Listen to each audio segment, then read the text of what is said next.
Okay, guys and gals, Mr. Westfall here. Today I'm going to be talking about the different pieces and parts and components of the motherboard. So what I've done is I've removed a motherboard from the system unit, and today I'm just going to basically just point out some pieces and parts. Okay, so the first thing I want to talk about is the CPU, or the central processing unit, and that resides here on the board.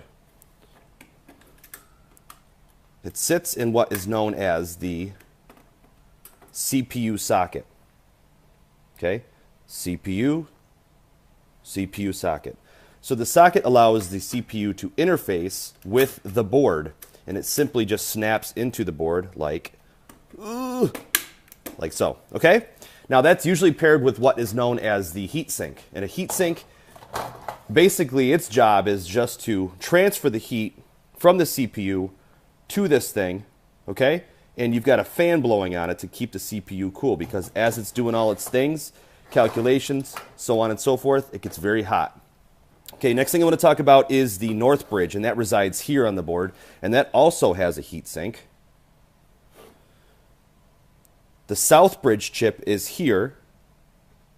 Sometimes that has a heat sink depending on the model of the motherboard, but usually it does not. And then lastly, we've got our ROM, read-only memory chip, and this stores the system firmware. Okay, so we've got our CPU,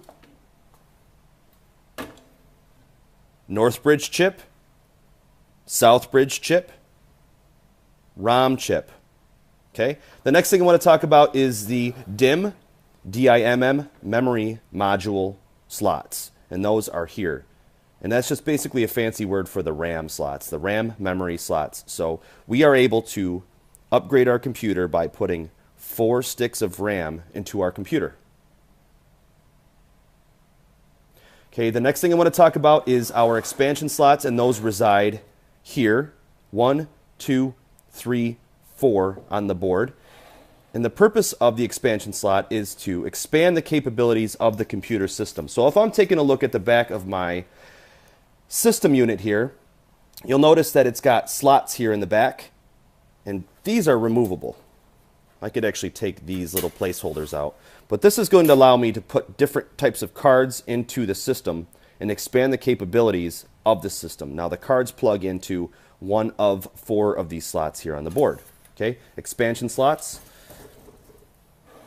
Next thing I want to talk about is the data cable ports. And those reside here and here on the board. So this one here is the IDE cable port. The IDE cable looks like this. It's typically known as the ribbon cable. And this simply just plugs in. I'm doing this one-handed, so just bear with me. Okay, this plugs in like so. And then this end would plug into like a hard drive or something like that. And then we've got 4 SATA slots up here. So our SATA cable goes like this. Okay, see that? And then this end would go into a hard drive or an optical drive or something like that. Okay, so I think I covered pretty much everything. Connectors here at the back. Okay, those would go through and they would show at the rear of your computer like so.